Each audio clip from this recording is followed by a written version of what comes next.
So సుమాని madam మన safety officer మీ అందరికి తెలుసు అనుకుంటాను. సో సుమాని మేడం మనకి హీరా అంటే ఏంటి, దాని ఇంపార్టెన్స్ ఏంటి, దాన్ని మనం ఎలా అంటే చదువుకొని ఫాలో అవ్వాలన్నది మేడం చెప్తారు. సో ఇది ఓన్లీ హజార్డ్ రిలేటెడ్, మీరు మళ్ళీ వెల్ఫేర్ని ఎక్కడెక్కడ తేయకూడదు. వెల్ఫేర్కి నా దగ్గర రండి, మేడం ముందు ఏం చెప్పకూడదు. ఓకేనా? Right. Now madam please. Thank you, sir. Good afternoon, everyone. This includes, madam, CCS platform, BSY, and GCU. Okay. So, atla aithe ఒక్కొక్క ఏరియాకి సంబంధించి first you tell what is HERA and after briefing what you are doing. Right. So, అందరికీ Telugu comfortable ఏనండి? మధ్యలో English Hindi ఉన్నాను. Right. Right. So already మనం అందరము సైట్లో వర్క్ చేసి ఉన్నాము. అక్కడ ప్రాబ్లమ్స్ ఏంటి అనేది అన్నీ తెలుసుకొని we know everything most of the cases. అయితే మీరు ఏమైతే తెలుసుకున్నారో అండ్ మీరు ఏవేవైతే డైలీ వర్క్ చేస్తున్నప్పుడు ఫేస్ చేస్తున్నారో వాటిని మేము డాక్యుమెంట్ చేసి పెట్టాం. ఓకే, అంటే ఈరోజు మీ షిఫ్ట్ వాళ్ళు వర్క్ చేస్తారు, నెక్స్ట్ డే వేరే షిఫ్ట్ వాళ్ళు వస్తారు, ఐ మీన్ యువర్ షిఫ్ట్, తర్వాత వేరే షిఫ్ట్, ఇట్లా ఒక్కొక్క షిఫ్ట్ అవుతున్నప్పుడు అది కాకుండా ఎడిషనల్గా మీ ఏరియాలోకి కొత్త ఎంప్లాయీస్ వస్తూ ఉంటారు. అయితే ఈ పర్టికులర్ క్లాస్ దేని గురించి చెప్తున్నా అంటే మీరు చేసే వర్క్ ఏరియాలో మీకు తెలిసిన తెలియని కొన్ని ప్రమాదాలు ఉంటాయి. సో ఆ ప్రమాదాన్ని ఎలా డీల్ చేయాలి, దానికోసం ఎగ్జిస్టింగ్ కంట్రోల్స్ ఏంటి, ఒకవేళ మీరు పాటించకపోతే ఏం జరుగుతుంది, ఇంతకుముందు ఏం జరిగింది, అండ్ వాటిని మనం ఎందుకు కంప్లైంట్ చేయాలి, ఇవన్నింటినీ కూడా ఆల్రెడీ మీ ఇన్ఛార్జెస్ అందరూ కూర్చొని ఒక డాక్యుమెంట్స్ ఇట్లాంటివి ప్రిపేర్ చేస్తున్నారు. సిసిఎస్కి ఒక 30 వరకు మేజర్ ఇష్యూస్ ఉన్నాయి, అంటే మీరు చేసే వర్క్స్, అలాగే బిఎస్వై, జీసీఎం, ఇవన్నీ కూడా మనకి డాక్యుమెంట్స్ అవైలబుల్ ఉన్నాయి. అవి నేను మీకు ఎక్కడున్నాయి అనేది తర్వాత చెప్తాను. ఫస్ట్ మీ ఈ క్లాస్ వరకు ముఖ్య ఉద్దేశం ఏంటి అంటే ఈ డాక్యుమెంట్స్ని మీరు ఎలా చదవాలి, అది మీకు ఎంతవరకు ఉపయోగపడుతుంది. ఓకే, సో రీసెంట్గానే మీరు చూసుకుంటే సిసిఎస్లో ఒకే ఇన్సిడెంట్ 2 సార్లు అయింది. ఐడియా ఉందండి ఎవరికైనా? Any idea? Temperature sample collect చేస్తున్నప్పుడు మన సో సేమ్ ఇన్సిడెంట్ 2 సార్లు రిపీట్ అయింది. 2 ఒకే రీజన్, కాకపోతే ఒకసారి ఒక కంపెనీ, ఇంకోసారి ఇంకో కంపెనీ.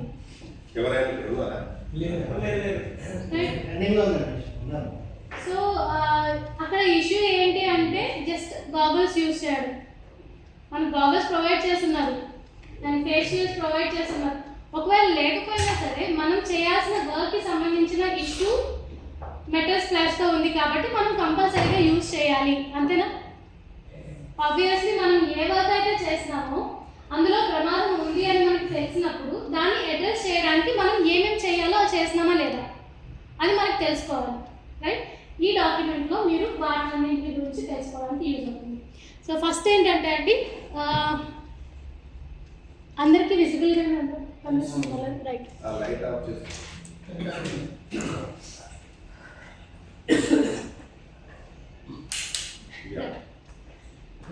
దీనికి పేరు వచ్చి hazard identification and assessment of risks and opportunities.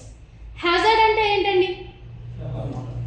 ప్రమాదం. ఎస్, నిన్నటి క్లాస్లో ఒక చెప్పున్నారు, హ్యాజర్డ్ అంటే పొంచి ఉన్న ప్రమాదం అని. అంటే ఇంటెన్సిటీ కొంచెం పెరుగుతుందని.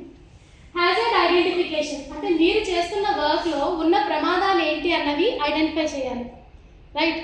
దాని తర్వాత assessment of risks and opportunities, అందులో ఆ వర్క్ తాలూకా ఇంటెన్సిటీ ఎంత, అలాగే దాన్ని మనం ఎలా అడ్రస్ చేయొచ్చు, అంటే దాని నుంచి మనల్ని మనం ఎలా కాపాడుకోవచ్చు, ఇవన్నీ కూడా మీకు ఈ డాక్యుమెంట్లో ఉంటాయి. ఓకే, ఫస్ట్ మీరు చూసేది ఏంటి అంటే ఈ డాక్యుమెంట్ దేని గురించి చెప్తుంది? Slide gate operation during casting. నేను ఒక ఎగ్జాంపుల్ తీసుకొని చెప్తున్నాను, మిగిలిన ఏరియాస్కి కూడా ఇట్లనే ఉంటుంది. ఓకేని, ఫస్ట్ ఎగ్జాంపుల్ ఏంటంటే ఇది ఒక యాక్టివిటీ. సిసిఎస్ మీరు చేసే వర్క్స్ చాలానే మల్టిపుల్ యాక్టివిటీస్ ఉంటాయి అన్న, ఆపరేషన్స్, మెకానికల్, ఎలక్ట్రికల్, ఒక్కొక్కటి డిఫరెంట్. ఒకేసారి అందరూ ఒకే పని అయితే చేయరు, ప్రతి వర్క్ చేస్తారు, అందులో ప్రతి దానిలో కూడా హ్యాజర్డ్ ఉంటుంది. అట్లాగా ఎన్ని పనులు ఉన్నాయో అవన్నింటినీ మనం మేజర్గా ఐడెంటిఫై చేసాం. ఓకే అండి. ఇదైతే ఫస్ట్ వచ్చేసి మీకు యాక్టివిటీలో ఏం చెప్తారంటే ఆ పని ఎట్లా చేస్తారు మీ అందరికీ తెలిసిందే, బట్ కొత్త వాళ్ళకు కూడా తెలుసుకోవడానికి యూజ్ ఉండాలి కదా. So activity, slide gate is operated during casting, దాని గురించి చెప్పున్నారు, అది మీరు తర్వాత చూడొచ్చు. నెక్స్ట్ ఇది హ్యాజర్డ్ అండి. హ్యాజర్డ్ అంటే ఏమని చెప్పాను, ప్రమాదం కదా. ప్రమాదం అనేది దేనివల్ల వస్తుంది, mostly machine are man failure, కరెక్ట్గా చెప్తున్నారు. అయితే మనం ఏం చేస్తున్నామంటే including internal and external issues రెండింటిని కన్సిడర్ చేస్తారు. అంటే ఏంటంటే మన వల్ల ఇష్యూస్ అవ్వచ్చు, ఆర్ ప్లాంట్లో మన వర్క్ ఏరియాలో చాలామంది బయట వాళ్ళు కూడా వస్తుంటారు, కాంట్రాక్టర్స్ అవనివ్వండి, సూపర్వైజర్స్, వేరే ఏరియాస్ నుంచి వస్తారు. వాళ్ళ వల్ల వచ్చేటటువంటి ఇష్యూస్ని కూడా మనం కన్సిడర్ చేస్తాం. సపోజ్ కోవిడే వచ్చింది, కోవిడ్ టైంలో బయట నుంచి వచ్చిన కాంట్రాక్ట్ వర్క్మెన్ ఉన్నారు. సో వాళ్ళు సరిగ్గా ఉండకపోతే, మాస్క్ అవన్నీ సరిగ్గా యూజ్ చేయకపోతే మనం ఎఫెక్ట్ అయ్యే ఛాన్స్ ఉందా, అది కూడా మనకు ప్రమాదమే కదా. ఈవెన్ దానికి కూడా మనం రిస్క్ అసెస్మెంట్ చేస్తున్నాం, అట్లా అన్నమాట. అయితే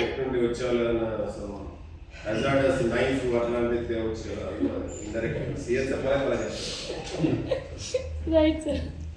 సో ఇప్పుడు ఈ పర్టికులర్ యాక్టివిటీకి సంబంధించి ఏదైనా సోర్స్ వల్ల కానీ మనకు ప్రమాదం ఉండొచ్చు, అంటే ఆ మెషిన్ వల్ల అవ్వచ్చు, ఆర్ సిచ్యువేషన్, ఆ మెషిన్కి గార్డింగ్ లేకపోయినా, దాని టెస్టింగ్ అనేది సరిగ్గా అయి ఉండకపోయినా, ఆర్ స్లింగ్స్ అనేవి బక్కలు అయి ఉన్నా సరే, ఇట్లాంటి ఎటువంటి సిచ్యువేషన్, మెషిన్ ఒక్కటే కాదు ఉంటే సరిపోదు, అది సరైన కండిషన్లో కూడా ఉండాలి, అంతేనా.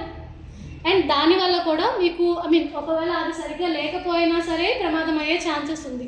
అండ్ యాక్ట్ అంటే ఏంటంటే అండి మనం చేసే పనులు మోస్ట్లీ. అయితే చాలామందికి తెలిసే ఉంటుంది, 10 యాక్సిడెంట్స్ అయ్యాయి అంటే అందులో 9 మన బిహేవియర్ వల్ల అయ్యేవి. ఓకే, ఒకటి మేబీ మీరు ఏంటి సోర్స్ అనుకోండి, సిచ్యువేషన్ అనుకోండి, మెషిన్ కండిషన్ బాగాలేదనుకోండి, లేకపోతే గ్రీస్ కింద ఉన్నాను, లేకపోతే మెటీరియల్స్ కింద ఉన్నాను, మన చేతిలో లేనిది ఒకటే ఉంటుంది. బట్ మన చేతిలో ఉండి మనం రెక్టిఫై చేసుకోగలిగేవి ఆల్మోస్ట్ ఎన్ని ఉంటాయి తెలుసా అండి, 9 ఉంటాయి అవుట్ ఆఫ్ 10. సో అవి దేనివల్ల చేస్తాం మనం, బిహేవియరల్ ఇష్యూస్ అంటారు వాటిని. దేనికి మనం వెళ్ళాల్సిన ఏరియాలో గౌగల్స్ పెట్టుకోవాలి, లేవు, వాడట్లేదు. ఓకే, రీసెంట్గా మనకి నేషనల్ సేఫ్టీ కౌన్సిల్ వాళ్ళు వచ్చున్నారు. వాళ్ళు ఏం చేస్తారంటే ప్రతి సంవత్సరం మన సైట్లో సేఫ్టీ ఇన్స్పెక్షన్ చేసేసి మనం సేఫ్టీని ఎంత ఫాలో అవుతున్నాము అన్నది చెప్తారు. వాళ్ళు మన సిసిఎస్ ప్లాట్ఫామ్ మీద వచ్చినప్పుడు ఒక కాంట్రాక్ట్ వర్క్మెన్ వెల్డర్ ఏం చేస్తున్నాడంటే అండి, వెల్డింగ్ చేస్తున్నాడు, కాకపోతే అతనికి గాగల్స్ లేవు. సో వెల్డింగ్ షీల్డ్ లేదు, గాగల్స్ లేవు, ఎందుకు నన్ను ఇట్లా వర్క్ చేస్తున్నావు, అది నీకంటికే ప్రమాదం కదా అంటేనేమో అతను తొందరలో వర్క్ చేస్తున్నానండి, మాకు మర్చిపోయాను. సో మీ వర్క్కి రిలేటెడ్ ఏది అన్నప్పుడు సేఫ్టీ అనేది ఎప్పుడు తొందరపడి చేసేది కాదండి. ఓకే, మీరు వర్క్ ఎంత అర్జెంట్ అయినా సరే సేఫ్టీని ఫాలో అవుతూనే చేయాలి. ఓకే, అంతేనా కాదా? రైట్. సో మీరు ఎంత ప్రాబ్లంలో ఉన్నా సరే, ఎంత అర్జెన్సీలో ఉన్నా సరే, ఇన్ఛార్జ్ మిమ్మల్ని ఎంత తగ్గుతున్నా సరే సేఫ్టీ రూల్స్ అనేవి మీరు ఫాలో అవ్వాలి. ఆబ్వియస్లీ ఏ ఇన్ఛార్జ్ కూడా మిమ్మల్ని సేఫ్టీని బైపాస్ చేయమని అడగరు. Okay, so majority of the cases మీకు అయ్యేది ఏంటి, మన అన్సేఫ్ యాక్ట్స్ వల్ల, అన్సేఫ్ బిహేవియర్, దాన్ని ఒక్కదాన్ని మనం అడ్రస్ చేయాలి. ఇంకొకటి అప్పుడు నేషనల్ సేఫ్టీ కౌన్సిల్ వాళ్ళు చెప్పింది ఏంటి అంటే, మన షాప్లలో చాలామంది షూస్ లేకుండా చెప్పులు వేసుకొని తిరుగుతున్నారు అండ్ హెల్మెట్లు కూడా పెట్టుకోవట్లేదు. అది రెగ్యులర్గా చేయాల్సింది, బట్ వాళ్ళు ఎప్పుడో ఆల్ ఆఫ్ ఏ సడన్ ఒకరోజు వచ్చారు, ఆ వచ్చిన రోజే మనం అందరం దొరుకుతాం అంటే ఆ ఒక్కరోజే అందరం వేసుకోలేదా, అంతేనా? మిగిలిన రోజులు అంతా వేసుకుంటున్నాం మనం, వాళ్ళు వచ్చిన రోజే మనం దొరికిపోయాం. సో అట్లా కాకూడదు. ఓకే, మనం అనేది ఎవరో వచ్చి చూస్తారని అయితే మనం పీపీఈస్ వేసుకోము, వాళ్ళ కోసం మనం గ్లోవ్స్ వేసుకోము, రైట్? మన సేఫ్టీ కోసం మనం వేసుకుంటాం, అవునా అండి? రైట్. సో ఇప్పుడు ఈ వర్క్లో ఉన్నటువంటి హ్యాజర్డ్స్ ఏంటో చూద్దాం. ఏంటంటే ఎక్స్పోజర్ టు డస్ట్. మీరు స్లైడ్ గేట్ ఆపరేషన్ చేస్తున్నప్పుడు మీకు డస్ట్ ఎమిషన్ ఉంటుంది, అండ్ డస్ట్ ఎమిషన్ వల్ల జరిగేటటువంటి health injuries or ill health cases ఏంటి అంటే, కళ్ళు ఐస్ ఇరిటేషన్ అవుతుంది, నోస్ ప్రాబ్లం ఉంటుంది, థ్రోట్కి మంట వస్తుంది, ఇవన్నీ కూడా ప్రాబ్లమ్స్. మనం అనుకుంటాం అంటే ఇవి చాలామందికి తెలుసు, తెలియవు అని కాదు, బట్ ఇవి అంత పెద్ద ఇష్యూస్ అవుతాయి అని అయితే మనం ఎక్స్పెక్ట్ చేయము. కొన్ని ఉంటాయి ఆక్యుపేషనల్ డిసీజెస్ అని, అంటే వృత్తిరీత్యా వచ్చేటటువంటి రోగాలు జబ్బు అనుకుంటాం. అవి ఎట్లా అంటే మనం సిలికోసిస్ కానీ, బ్రాంచైటిస్ కానీ, ఇంకా యాస్బెస్టాసిస్, ఇట్లాంటివన్నీ ఏంటంటే మనం రెగ్యులర్గా ఇలాంటి డస్ట్కి ఎక్స్పోజ్ అవుతూ ఉన్నప్పుడు ఏమవుతుంది, మన లంగ్స్ తాలూకు కెపాసిటీ అనేది తగ్గిపోతుంది. ఇవన్నీ మీకు తెలిసినవే, కానీ దీన్ని అడ్రస్ చేయడానికి చిన్నది చేయాల్సింది ఏంటి, మాస్క్ పెట్టుకోవడం అంతే. అది మాత్రం చేయం. ప్రమాదం ఇంత అని తెలిసిన తర్వాత అప్పుడు మనం దాన్ని అడ్రస్ చేస్తాం. ప్రమాదం ఇంత అని తెలుసుకోవడానికి మీకు ఈ డాక్యుమెంట్ యూజ్ అవుతుంది. ఓకే, అట్లనే మిగిలిన ఏరియాస్లో ఎక్స్పోజర్ టు హీట్, దానివల్ల ఏం ప్రమాదం ఉంటుంది, ఎగ్జాషన్, డీహైడ్రేషన్ అవుతుంది, బర్న్ ఇంజురీస్ అవుతాయి. అది కాకుండా next accidental slide gate operation. ఇది నేను ఒకటి మాత్రమే చెప్తున్నా, ఇట్లా చాలానే ఇన్సిడెంట్స్ ఉన్నాయి. Okay, accidental slide gate operation. Slide గేట్ని మీరు బై మిస్టేక్ ఆపరేట్ చేసినప్పుడు ఏమవుతాయి, మెటల్ స్పిల్లేజ్ అవుతుంది, బర్న్ ఇంజురీస్ అవుతాయి.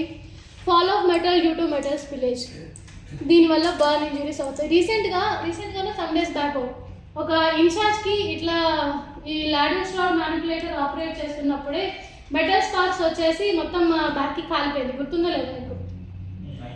Right sir. సో అక్కడ ఇష్యూ ఏంటి అంటే ఎఫ్ఆర్ కోట్ వేసుకోకపోవడం, or FR trousers, more over ఆ ఏరియాకి దగ్గరలో వర్క్ చేయడం, or miss operation of the slide gate, ఇట్లా ఏదైనా కావచ్చు. బట్ అతనికి ఎఫెక్ట్ అయింది.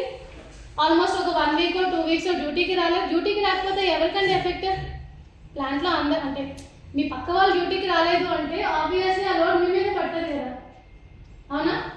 సో మీరు ఒక చిన్న మిస్టేక్ వల్ల, అది మెషిన్ వల్ల అవ్వనివ్వండి, మనిషి వల్ల అవ్వనివ్వండి, బట్ మనకి ప్రాబ్లం ఉంటుంది.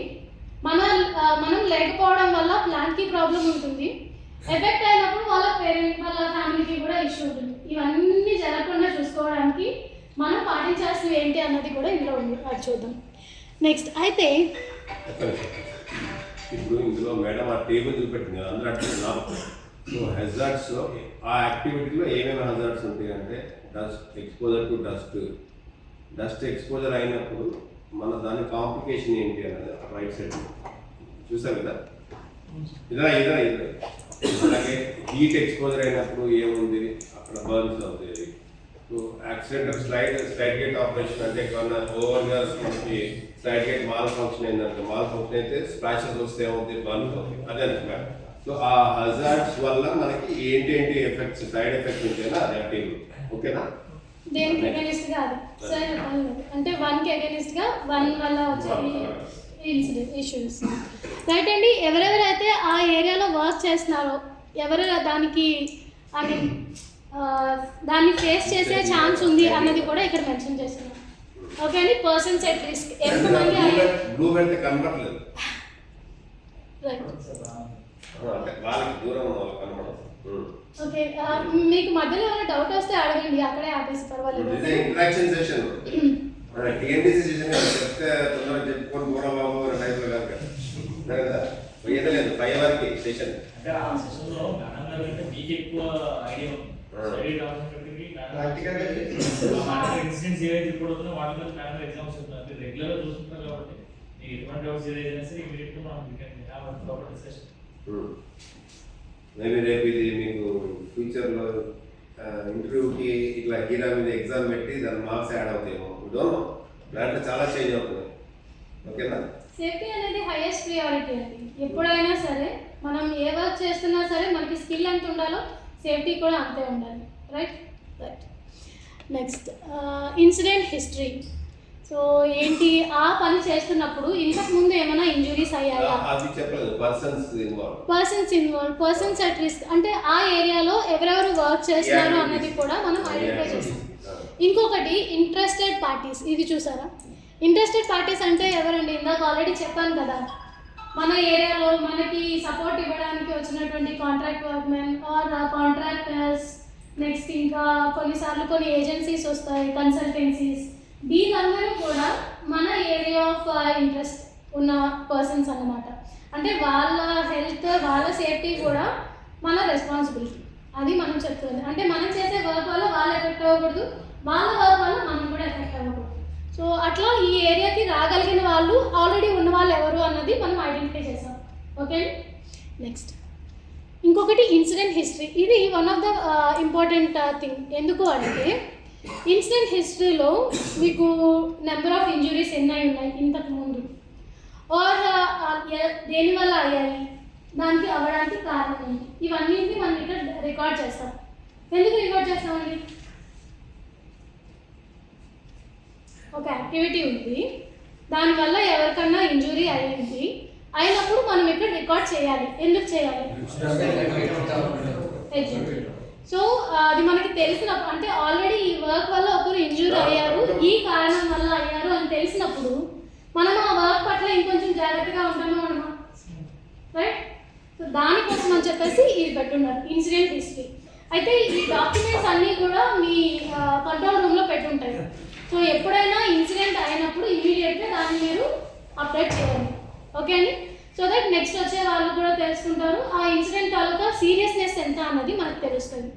ఓకే, మనం అట్లా హిస్టరీ బిల్డప్ చేయడం దేనికి ఉపయోగపడుతుంది అంటే మన నాలెడ్జ్ పెరుగుతుంది, ఇంకొకటి దాని రిస్క్ కెపాసిటీ ఎంత తెలుస్తుంది, ఇంకొంచెం సేఫ్గా మనం వర్క్ చేయగలుగుతాం. లాస్ట్ టేబుల్స్ అర్థమవుతుందా అండి? ఏమైనా డౌట్ ఉందా? నెక్స్ట్ అయితే ఇప్పుడు ఎగ్జిస్టింగ్ కంట్రోల్స్. మొత్తం పైన మనం 4 ప్రమాదాలను ఐడెంటిఫై చేస్తామా? సో ఆ ఒక్కొక్క దానికి మనం ఎలాంటి జాగ్రత్తలు తీసుకోవాలి అన్నది ఇక్కడ మెన్షన్ చేస్తాం. ఎగ్జిస్టింగ్ కంట్రోల్స్ ఆల్రెడీ మనం పెట్టింది, అంటే మనం చెప్పున్నాము, దాన్ని ఫాలో మీరు ఎంతవరకు అవుతున్నారు అన్నది చూసుకోవాలి. సో దానికోసం పెట్టిన ఏంటి ఎగ్జిస్టింగ్ కంట్రోల్స్ ఏంటి అంటే ఫస్ట్ హ్యాజర్డ్ ఏంటండి? పైన మనం చెప్పుకునేది exposure to dust. Dust exposure అయినప్పుడు దాన్ని మనం ఎలా కంట్రోల్ చేస్తాము? డస్ట్ మాస్క్ యూజ్ చేస్తాం, అవునా? సి యూసేజ్ ఆఫ్ చెప్పండి. Yes, అది administrative engineering controls. Last time class లో కూడా ఇదే ఇష్యూ వచ్చింది. ఆల్రెడీ భాస్కర్ గారు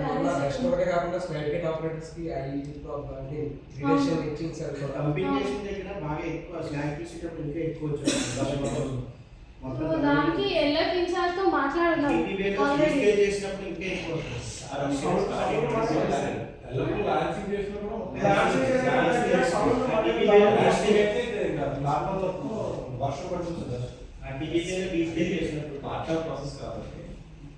అసైన్ నుంచి ఏమేమి ఎగ్జిస్టింగ్ కంట్రోల్ చేసుకోవాలో అనుకుంటున్నాను.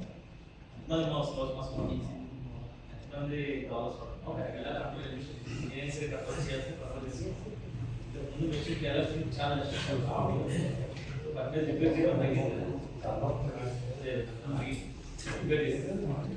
అయితే ఈ ఎగ్జిస్టింగ్ కంట్రోల్స్ కి మనం ఎలా వచ్చామో నేను చెప్తాను. ప్రతి ప్రమాదాన్ని అడ్రస్ చేయడానికి మనకి 5 విధానాలు ఉంటాయి. 5. ఫస్ట్ ఏంటంటే ఎలిమినేషన్. అంటే పూర్తిగా మీరు ఇప్పుడు అన్నారు కదా ఎల్ఎఫ్ వల్ల డస్ట్ వస్తుంది అని, ఎలిమినేట్ చేయాలి. ఎట్లా చేస్తాం? చేయలేం. ఎల్ఎఫ్ ఆపరేషన్ మనం ఆపేయగలమా? సో సెకండ్ ఆప్షన్ ఏంటి అంటే సబ్స్టిట్యూషన్. అంటే దానికి ఆల్టర్నేటివ్గా మనం ఇంకేదో ఒకటి పెట్టగలగాలి. దానికి ఆల్టర్నేట్ పెడితేనే ఇప్పుడు ఉన్నది SMS 1 కంటే బెటర్ టెక్నాలజీ. సో సబ్స్టిట్యూషన్ వాళ్ళు ట్రై చేశారు. దాని తర్వాత వచ్చి ఐసోలేషన్. ఐసోలేషన్ ఏంటి అంటే ఆ డస్ట్ ఎమిషన్ సిస్టమ్ని మనుషులకి దూరంగా ఐసోలేట్ చేయాలి, కానీ ఐసోలేట్ చేసే స్కోప్ మనకి లేదు. ఒకవేళ అది అవ్వనప్పుడు నెక్స్ట్ ఏంటంటే ఇంజనీరింగ్ కంట్రోల్స్. ఇంజనీరింగ్ కంట్రోల్స్ కింద ఇప్పుడు సార్ చెప్పినట్టుగా ఎల్ఎఫ్లో డస్ట్ ఎక్స్ట్రాక్షన్ సిస్టమ్, ఎల్ఎఫ్లో డస్ట్ ఎక్స్ట్రాక్షన్ సిస్టమ్ ఉంది. ఓకే, ఆ సిస్టమ్ ఏం చేస్తుందండి? డస్ట్ని తీసేస్తుంది. I mean it will work for that. Already దాని బ్యాక్ ఫిల్టర్స్ రిపేర్ చేయడం ఇట్లాంటివన్నీ చేస్తున్నారు, అవుతుంది ఇంజనీరింగ్ కంట్రోల్. అది కాకుండా లాస్ట్ ఏంటి అంటే అడ్మినిస్ట్రేటివ్ కంట్రోల్. ఇన్ని చేసినా సరే అది అవ్వదు, ఎంత ప్రయత్నించినా సరే ఎంతో కొంత ప్రాబ్లం ఉంటుంది. అప్పుడు తీసుకునే అడ్మినిస్ట్రేటివ్ కంట్రోల్ ఏంటి తెలుసా అండి? పీపీ. ఏంటంటే ఆ టైంలో జనాలు ఎవరిని కూడా అక్కడికి వెళ్లకుండా ఆపడం, కానీ వాళ్ళకి ఇన్ఫర్మేషన్ ఇవ్వడం, వాళ్ళకి అవేర్నెస్ క్రియేట్ చేయడం, లాస్ట్లో పీపీఈస్ యూజ్ చేయమని జనాలకి చెప్పడం. ఓకే, వాళ్ళు చేయాల్సిందని వాళ్ళు చేస్తున్నారు, మనం చేయాల్సింది ఏంటి? పీపీఈ యూజ్ చేయాలి, రైట్? అది ఇక్కడ మనం పెట్టుకున్నటువంటి existing control. Next second hazard ఏంటండి మనం ఐడెంటిఫై చేసింది? Exposure to heat, right? So దానికేంటి? ఎక్స్పోజర్ టైమ్ ఈజ్ లిమిటెడ్, అవునా? మనం అక్కడ 24 hours వర్క్ అయితే చేయం కదండి. సో కాస్త టైం మనం ఆ స్లైడ్ గేట్ ఆపరేషన్ దగ్గర ఉంటాము, ఇమీడియట్లీ వీల్ కమ్ బ్యాక్, మనకు కూలర్స్ ప్రొవైడ్ చేస్తున్నారు, రైట్? ఇంకొకటి personal use required PPEs, FR coat use చేస్తారు హీట్ నుంచి దూరంగా ఉండడానికి. ఆఫ్టర్ దట్ ఇప్పుడు చూడండి accidental, what is the third hazard ఏంటండి? Accidental operation of the slide gate. దాన్ని అడ్రస్ చేయడానికి ఎగ్జిస్టింగ్ కంట్రోల్స్ ఏంటి? ఆల్రెడీ మీకు అక్కడ ఒక ఎమర్జెన్సీ రెడ్ ఎల్లో బటన్ పెట్టున్నారు, ఓకే? సో చూడండి provision of emergency closing of slide gate and regular checking of it's operation, అది ఆల్రెడీ ఇన్స్టాల్ చేశారు. అది చేశారా లేదా అన్నది ఆబ్వియస్లీ మీరు అందరూ వర్క్ చేస్తున్నారు కాబట్టి మీకు తెలుసు. ఒకవేళ మీరు కూడా రొటేషన్ ఉందనుకోండి, అప్పుడు మీరు ఎవరో ఒకరు చెప్పేంత వరకు తెలుసుకోవాలన్న అవసరం లేకుండా ఈ డాక్యుమెంట్ జస్ట్ చదివి మీరు తెలుసుకోవచ్చు, ఆర్ మీ ఫ్రెండ్స్తో మాట్లాడి కూడా తెలుసుకోవచ్చు. But giving awareness through this is important. Next ఏంటంటే ladle is brought to the casting position after tundish is got. So ఇట్లా ఒక్కొక్క దానికి వీళ్ళు ఎగ్జిస్టింగ్ కంట్రోల్స్ పెట్టున్నారు, అవి మీరు చూడండి, ఓకే? ఇన్ డీటెయిల్ అది నేను చెప్పే కంటే మీ ఇన్ఛార్జెస్ ఇక్కడే ఉన్నారు, you can discuss with them. Next last hazard ఏంటండి? మెటల్ స్ప్లాష్ కదా, దానికి మీరు పెడుతుంది ఏంటి? Stirred manipulator holder is not clear and properly, దాన్ని రెక్టిఫై చేయమని. ఇంకొకటి persons use required PPEs, so FR coat అవి వాడమని. మీకు ఇస్తున్న కంట్రోల్స్ ఇవి, ఇన్ అడిషన్ ఆల్రెడీ ప్రొవైడ్ చేస్తున్న ఎమర్జెన్సీ ప్రొవిజన్స్ ఇవి, వీటన్నింటినీ డాక్యుమెంట్ చేస్తున్నారు. సో మీరు మీరు చేసే జాబ్కి రిలేటెడ్ హీరో ఏదైతే ఉందో దాన్ని చదవండి, అందులో ఎగ్జిస్టింగ్ కంట్రోల్స్ మీరు ఫాలో అవ్వండి, మెయిన్ ఏమి ఇది, ఓకే? అయితే కొన్ని మీరు చేస్తున్న వర్క్లోనే చాలా డిఫరెంట్ హ్యాజర్డ్స్ ఉంటాయి. ఒకటి ఏంటి అంటే నాయిస్ పొల్యూషన్ అనుకోండి, ఇంకొకటి మెటల్ స్ప్లాష్ అనుకోండి, ఇంకొకటి బ్లాస్టింగ్ అనుకోండి. సో మూడింటికి మీరు ఇవ్వాల్సిన ప్రియారిటీ ఒకటేనా? సో ఏది హైలీ హ్యాజర్డస్ అన్నది కూడా మీరు తెలుసుకోవడం అవసరం. మీరు చేసే పనుల్లో రెగ్యులర్ ఇష్యూస్ ఉంటాయి, అది కాకుండా వెరీ హైలీ డేంజరస్ ఇష్యూస్ ఇంకా కొన్ని ఉంటాయి, అవేంటో తెలుసుకోవడం అనేది కూడా మనం చేస్తున్నాం. Next is that assessment of risk. ఈ పై తర్వాత నేను చెప్తాను. 7th వచ్చి మీకు అసెస్మెంట్ ఆఫ్ రిస్క్. ఏదైనా రిస్క్ ఉన్నప్పుడు అది ఎన్ని ఎక్కువ సార్లు అవుతుంది అంటే ఫ్రీక్వెన్సీ ఆఫ్ ఇట్స్ అకరెన్స్, అలాగే దాని తర్వాత సివియరిటీ, ఆ ఇన్సిడెంట్ అయినప్పుడు మనకి ఇంజురీ అనేది ఎంత హెవీగా ఉంటుంది. ఈ రెండింటిని బేస్ చేసుకొని ప్రతి ప్రమాదాన్ని కూడా 5 విధాలుగా సెపరేట్ చేస్తున్నారు. ఏంటంటే దాన్ని రిస్క్ యాక్సెప్టబిలిటీ లెవెల్ అంటారు, అంటే ప్రమాదాన్ని హ్యాండిల్ చేసే విధానం, ఓకే? ఇప్పుడు ఒక మెషిన్ ఉంది, అది హ్యాజర్డస్ అని చెప్పేసి మనం పనిచేయడం మానేయగలమా? సో ప్రమాదం అయినా సరే మనం పని చేస్తాం, కాకపోతే దానివల్ల వచ్చే ప్రమాదం ఎంత అన్నది తెలుసుకున్నప్పుడు మనం ఎంత జాగ్రత్తగా పనిచేయాలి అనేది తెలుసుకుంటాం, అవునండి? ఆ విధంగా మనం ఆల్రెడీ ఒక 4 కేసెస్ని ఐడెంటిఫై చేస్తాం, ప్రమాదాలు ఇవి అని. ఏది ఎంత సివియర్ అనేది ఈ విధంగా తెలుసుకుంటాం. ఫస్ట్ది ఏంటి అంటే frequency, likelihood of harm and severity. అందులో ఏంటంటే సపోజ్ ఈ ఎక్స్పోజర్ టు డస్ట్ ఉంది, ఇది ఫ్రీక్వెంటా రేరా అండి? సార్ చెప్పినట్టు ఫ్రీక్వెంట్, వెరీ ఫ్రీక్వెంట్, ఓకే? అయితే దానివల్ల వచ్చేటటువంటి సివియారిటీ అంటే ఇంజురీ, హెల్త్ ఇష్యూ, దాని తర్వాత సివియారిటీ అనేది రీజనబుల్లీ లెసర్, ఓకే? సో ఈ రెండింటిని కపుల్ చేస్తాయి, అప్పుడు ఓవరాల్గా ఆ రిస్క్ తాలూకా యాక్సెప్టబిలిటీ లెవెల్ అనేది మనం క్యాలిక్యులేట్ చేసుకుంటాం. ఇప్పుడు చూడండి, మీకు అర్థమైందా? అంటే మీరు డస్ట్ వస్తుంది, ఓకే, బట్ మన ప్రొసీజర్లో మాస్క్ పెట్టుకోవాలి. మాస్క్ పెట్టుకున్న తర్వాత ఇంకేమైనా ఫర్దర్ ఇంకేముంటుంది ఎఫెక్ట్, అది ఏముండదు కదా, అది అలా చెప్తాం. ఇంకే డస్ట్ వస్తుంది, మాస్క్ పెట్టుకోవాలి, ఎఫెక్ట్ చాలా ఉంటుంది.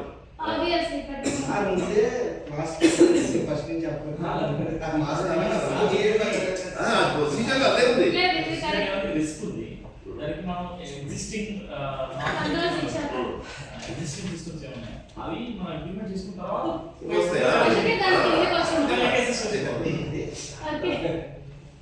Right. So, exposure to dust ఇది అన్లైక్లీ, బట్ దాని తాలూకా వచ్చే హార్మ్ కూడా స్లైట్లీ హార్మ్ఫుల్. ఈ రెండింటిని కబుల్ చేసుకుంటే ఆ వర్క్ తాలూకా రిస్క్ యాక్సెప్టబిలిటీ లెవెల్ ఏంటంటే ఇట్స్ ఏ లో రిస్క్. అట్లా కాకుండా SMS 2లోనే హైలీ రిస్కీ యాక్టివిటీస్ కొన్ని ఉన్నాయి. సపోజ్ ఇప్పుడు మీకు బ్లోయింగ్ యాక్టివిటీ తీసుకోండి, converter area. So blowing activity మీకు ఐడియా ఉందో లేదో, లాస్ట్ ఒక 2-3 years బ్యాక్ మన ఎంప్లాయీస్ ఇద్దరు చనిపోయారు. సో ఆ యాక్టివిటీ అనేది మీరు ఎన్ని కంట్రోల్స్ వాడినా, ఎడిషనల్ కంట్రోల్స్ ఇంకెన్ని పెట్టినా సరే స్టిల్ దట్ ఈస్ రిస్కియర్. అంటే దాని అకరెన్స్ అనేది రెగ్యులర్గా అవ్వదు, బట్ అయినప్పుడు అది ఫ్యాటలే కదా. సో అందుకు ఆ పర్టిక్యులర్ ఏంటి రిస్క్ని హైలీ హ్యాజర్డస్ కింద పెట్టున్నాం. అట్లా కాకుండా మిగిలిన వాటన్నింటికి కూడా మనం ఏం చేస్తామంటే ఎగ్జిస్టింగ్ కంట్రోల్స్ సార్ చెప్పినట్టు కంట్రోల్స్ అన్నింటినీ ఇచ్చుకుని దాన్ని మనం రిస్క్ యాక్సెప్టబిలిటీ లెవెల్ని పెంచుకుంటూ వస్తున్నాం. ఓకే అండి. ఇక్కడ RAL 4 అన్నాను కదా. RAL 4 అంటే దాని అర్థం ఏంటంటే రిస్క్ యాక్సెప్టబిలిటీ లెవెల్ అనేది దానికి ఎక్కువ, అంటే ఆ రిస్క్ని మనం బేర్ చేయగలం అని అర్థం. మీరు ఏదైనా పని చేసే ముందు ఒకసారి దీన్ని కూడా చూసుకోవచ్చు. చూసి రిస్క్ యాక్సెప్టబిలిటీ లెవెల్ 4 ఉంది అంటే దాని అర్థం అది లో రిస్క్, ఇదిగోండి వెరీ లో రిస్క్. అట్లా కాకుండా మనకి మొత్తం 5 ఉన్నాయని చెప్పాను కదా. RAL 1 0 1 2 3 4. 0 అంటే ఆ పని ఇంకా చేయదు. ఓకే, ఎన్ని కంట్రోల్స్ పెట్టినా సరే ఏం చేసినా సరే ఆ పని ఇంకా చేయదు. రైట్, లక్కీలీ మన దానిలో అట్లాంటివి. బట్ RAL 1 ఉంది, వెరీ హై రిస్క్. అట్లాంటి వర్క్స్ని మీరు జాగ్రత్తగా చేయాలి. అఫ్కోర్స్ ప్రతి వర్క్ జాగ్రత్తగా చేయాలి. ఇట్లాంటి వర్క్కి ఎగ్జిస్టింగ్ ఎడిషనల్ కంట్రోల్స్ అన్నీ వాడుతూ కూడా we must be more careful and ఏంటి కాంపిటెంట్ పర్సన్ తరకు సూపర్విజన్లో చేయాలి. ఓకే అండి. దాని తర్వాత RAL 2 రిస్కీ, RAL 3 లో risk, RAL 4 very low risk. Right. So ఇవి మనకి రిస్క్ యాక్సెప్టబిలిటీ లెవెల్స్ అనమాట. మీ హీరా డాక్యుమెంట్స్లో మీరు అవి వెరిఫై చేసుకోవచ్చు. నెక్స్ట్, ఇందాక చెప్పలేదు కదా, applicable legal and other requirements. ఇవి ఏంటి అంటే మీరు వర్క్ చేసేటప్పుడు మనకి ఇండియన్ ఫ్యాక్టరీస్ యాక్ట్ కొన్ని నార్మ్స్ చెప్పింది. అంటే ఏదో వర్కర్ వర్క్ చేయడానికి మీకు ఆల్రెడీ సెక్షన్ 111 గురించి తెలిసి ఉంటుంది. మనకి ఎక్కడ పడితే అక్కడే రాస్తారు ఏంటి, వర్కర్ వర్క్ చేసేటప్పుడు విల్ఫుల్గా కావాలని మెషిన్కి డ్యామేజ్ చేయకూడదు అని, అలాగే విల్ఫుల్గా ఏ ఇంజురీకి కారణం అవ్వకూడదు అని. ఇట్ ఈస్ ఏంటి లీగల్ అఫెన్స్. అట్లనే కంపెనీకి కూడా కొన్ని రూల్స్ పెట్టింది. ఏంటంటే ఏదైనా రొటేటింగ్ మెషినరీ ఉన్నప్పుడు దాన్ని గార్డ్ చేయాలి, కొన్ని మెషినరీకి టైంకి ఇన్స్పెక్షన్స్ చేయాలి, ఇట్లాంటి. సో ఇట్లాంటివన్నింటినీ కూడా already legal and other requirements applicable ఏవైతే ఉన్నాయో వాటిని ఈ పర్టికులర్ హీరాకి సంబంధించి ఏవేవి మనం ఫాలో అవ్వాలి అవన్నీ కూడా ఇందులో ఉన్నాయి. అవి ఏంటండి, floors and stairs and means of access వీటిని ప్రాపర్గా ఉంచాలని. Next, precautions against danger fumes and gases. ఇవన్నింటినీ వీటికి ఏ స్టాండర్డ్స్ ఫాలో అవ్వాలి అన్నది మీకు ఇందులో ఉంటాయి. నెక్స్ట్, ఇవి కాకుండా మనకి రీసెంట్గా సేఫ్టీ గైడ్లైన్స్ కూడా వచ్చాయి. ప్లాంట్లో ఆల్మోస్ట్ అందరూ కూడా దాని సర్టిఫికేట్స్ తీసుకున్నట్టున్నాం. 25 ఎన్నో ఉంటాయి మన ఇంటర్నెట్ పోర్టల్లోనే కదా. మనకి ఇంకా రాలేదా? రైట్, మనం అది స్టార్ట్ చేద్దాంలేండి. నెక్స్ట్, ఇవన్నీ ఈ లాస్ట్కి వచ్చేసరికి ఏంటంటే అండి రిస్క్ కంట్రోల్ యాక్షన్ ప్లాన్. ఇప్పుడు ఇవన్నీ మీరు చేసినప్పటికీ ఏదైనా యాక్సిడెంట్ అయ్యింది అనుకోండి, అప్పుడు మీరు ఏం చేయాలి, దాన్ని మొత్తం మళ్ళీ రీఅసెస్ చేసుకొని ఎడిషనల్గా ఇంకేమైనా కంట్రోల్స్ పెట్టాలి అంటే అప్పుడు పెట్టచ్చు.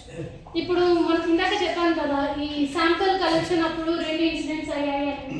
దాని తర్వాత ఏమైనా మోడిఫికేషన్ చేసాము మనం అక్కడ, రైట్? ఫేస్ షీల్డ్ని అక్కడనే మనం ఏంటి ఒక గొలుసు పెట్టి దానికి అతికించి ఉంచాం.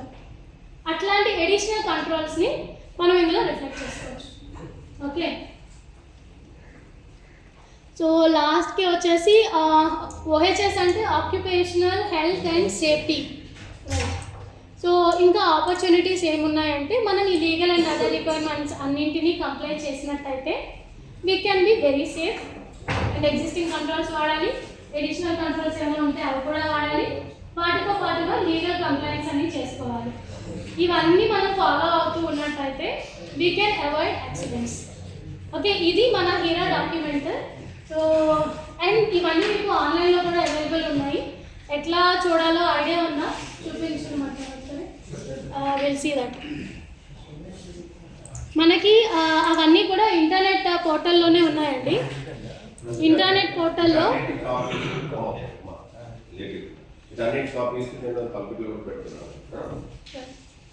సో ఇంటర్నెట్ పోర్టల్లో మీకు డిపార్ట్మెంట్ పోర్టల్స్లోనికి వెళ్తే ఇక్కడ క్యూషీ పోర్టల్ ఉంటుంది. క్యూషీ డిపార్ట్మెంట్ పోర్టల్లో మనకు కావాల్సిన డాక్యుమెంట్స్ కాబట్టి క్యూషీ డాక్యుమెంట్స్, అందులో సిఎంఆర్ డాక్యుమెంట్స్ అవసరం లేదు, మనకి డిపార్ట్మెంట్ డాక్యుమెంట్సే కావాలి. అండ్ మనది SMS 2 కాబట్టి ABCD ఇవేమవుతూ విల్ గో టు ఎస్లో మీకు SMS 2. ఓకే అండి, SMS 2లోనికి వెళ్తే మీకు ఇక్కడ చూడండి వర్క్ ప్రొసీజర్స్, ఇన్స్ట్రక్షన్స్, మన డిపార్ట్మెంట్లో ఫాలో అయ్యే అన్ని standard operating procedures, standard maintenance procedures and legal other requirements, వాటన్నింటితో పాటు ఇప్పుడు మేము చెప్పినటువంటి ఈ హీరా డాక్యుమెంట్స్ కూడా ఇదిగోండి ఇక్కడ అవైలబుల్ ఉంటాయి. ఓకే, ఇది total so in total SMS 2లో 250 హ్యాజర్డ్స్ ఉన్నాయి. యా, ఆపరేషన్కి వస్తున్నాం. ఆపరేషన్లో మీకు CCS అది కూడా చెప్తా.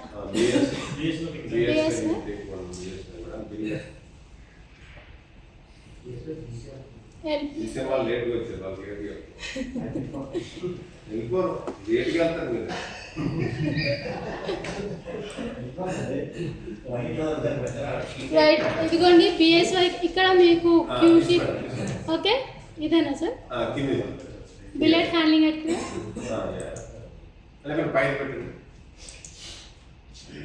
ఎవరు ఎక్కువ ఉన్నారు? పేనా పడుతున్నారా పలపెట్టున్నారమ్మా? చేశారు ఇప్పుడు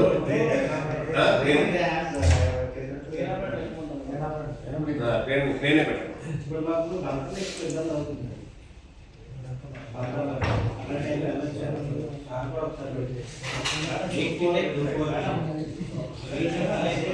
అయిపోయిందా? ఒక నిమిషం అయిపోయింది.